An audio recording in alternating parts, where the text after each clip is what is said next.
started. Above the valley and across North America, the intense heat of the ejecta cloud has ignited fires. Blazes so intense they generate their own winds. Down in the valley, the air pressure plummets.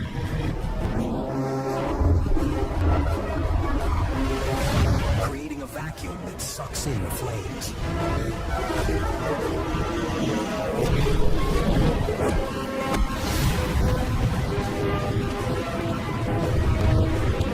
The dry vegetation goes up like a powder keg,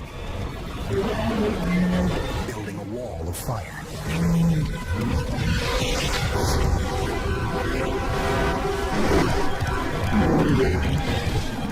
The front of the fire burns hottest and fastest, moving across the valley floor at 9 miles an hour.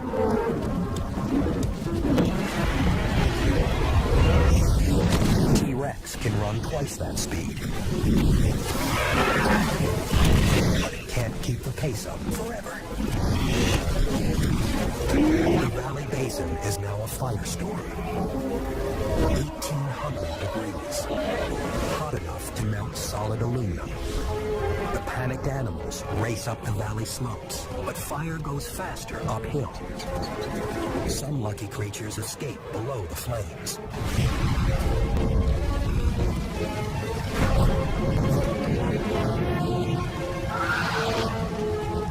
But large dinosaurs have no place to hide. Her wings still damaged from the falling ejecta, the wounded Chicxulub struggles to take off.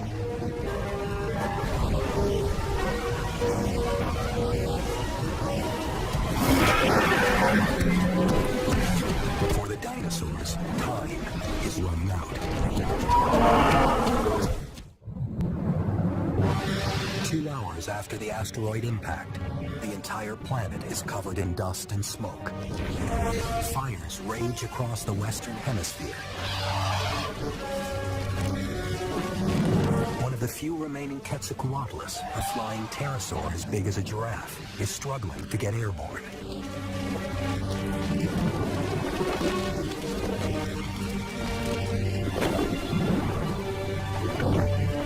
From above, what was once a lush valley is now an inferno.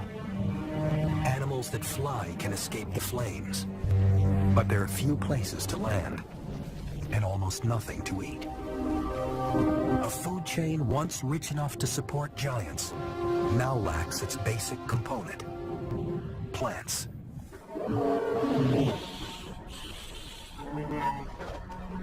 8,000 miles away in Mongolia, the temperatures are finally dropping. A handful of animals remain safely holed up in their cave.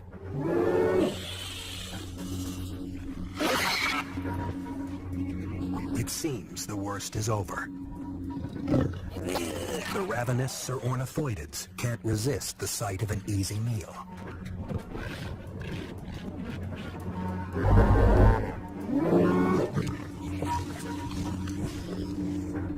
Soon, the braver Tyrannosaurus follow, making their way back towards the watering hole.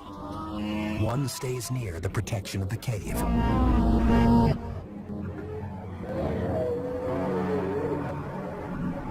As the ejecta begins to clear, the parting clouds reveal the shift in temperature is throwing Earth's weather systems into turmoil. And in Mongolia, powerful winds are gathering billions of tons of dust and sand. A dust storm forms as hot air rises. Thermal imaging shows how it builds, whipping up loose particles of sand and dust, and gaining energy from the heat of the sand itself. The 300-degree temperatures that baked Mongolia turn a common weather phenomenon into a superstorm.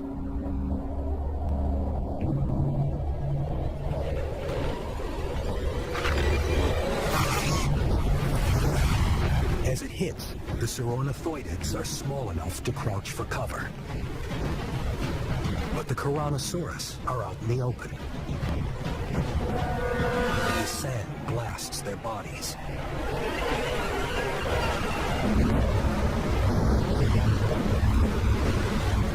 The harder they struggle, and the deeper they gasp for oxygen, the more sand fills their lungs.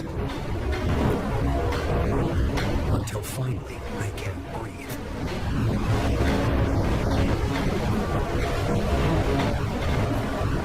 The superstorm engulfs much of the continent.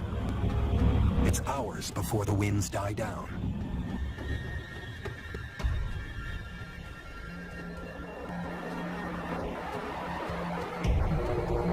The last Tyrannosaurus, protected once again by the cave, heads to the watering hole on her own. Halfway there, she finds she's the last of the herd. But she's not the last remaining dinosaur in the neighborhood.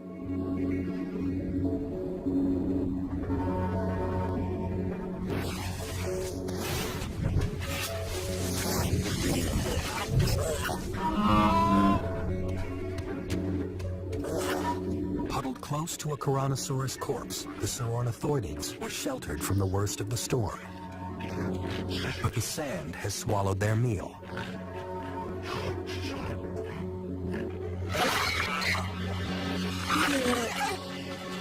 Instinct drives them back to their prime hunting spot, the watering hole, where the last surviving Tyrannosaurus is taking in the much-needed fluid.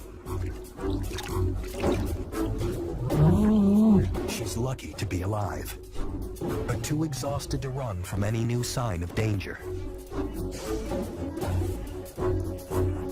And danger has arrived. The Ornithoides are desperate for food, but they're weak from hunger and the buffeting of the sandstorm. Only one has the confidence to attack.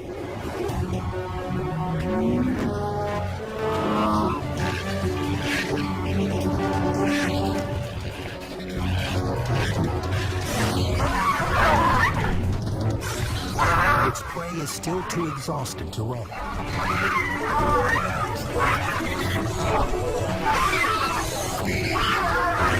But this time, size does matter.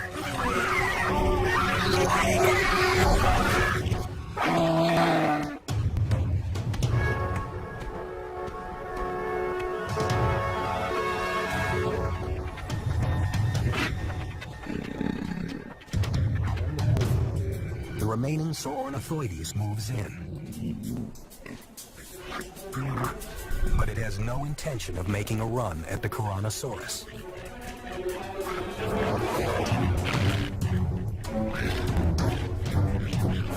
Not when fate offers it a meal it can't fight back.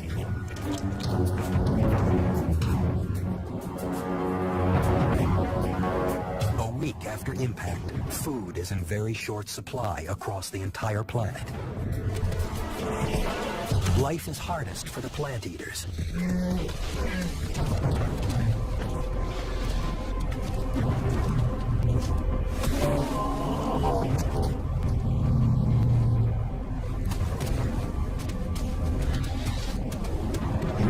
Huge herbivores have to eat vast amounts just to sustain their massive bulk.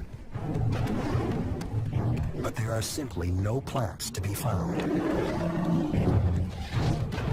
They can only hope that something, somewhere, is growing.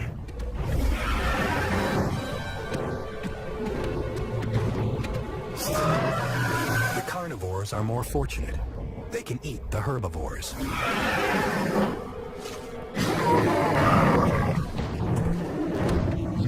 But two Triceratops are a little too much to take on. For now. 3 days after the asteroid impact, a once blue planet is shrouded in darkness, and the landscape is anything but green. Fire, heat, and acid rain have battered the terrain until it's unrecognizable. Normally, Triceratops wouldn't travel more than a few miles a day. They wouldn't have to. But now, most of the continent is stripped of vegetation. Hunger drives the giant herbivores toward the Pacific coast. the devastation reaches all the way to the sea. But geography has a way of protecting certain places from cataclysmic events.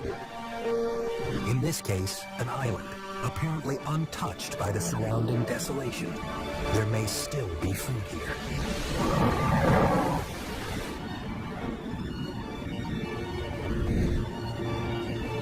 The female Chicxulub has been flying for 3 days.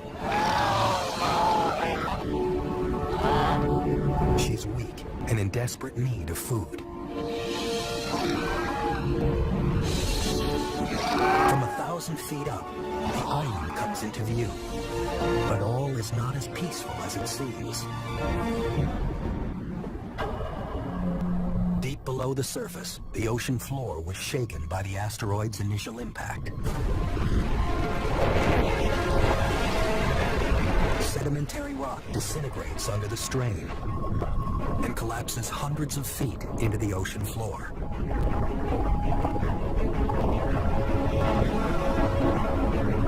On the surface, sea level plunges, triggering a massive swell. At the coast, the ocean is dragged back hundreds of feet from the land, exposing huge expanses of seabed. The path to the island is suddenly dry land.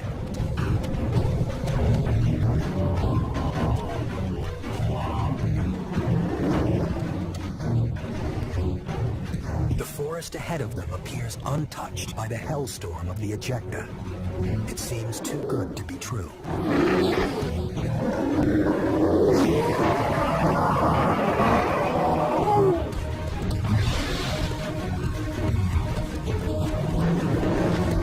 Half a mile from the coast, the 3 Triceratops finally reach the promised land.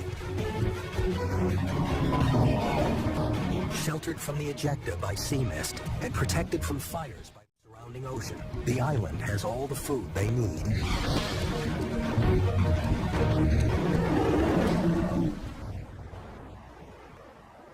The Chicxulub hasn't had a decent meal in days.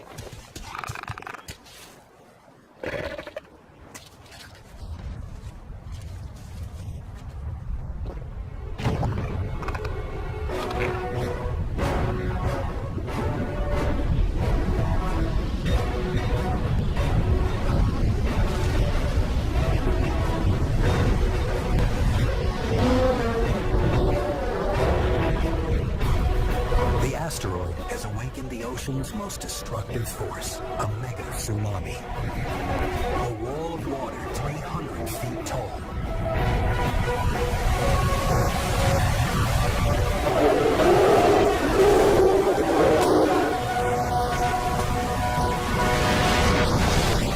Within seconds, the land is deluged.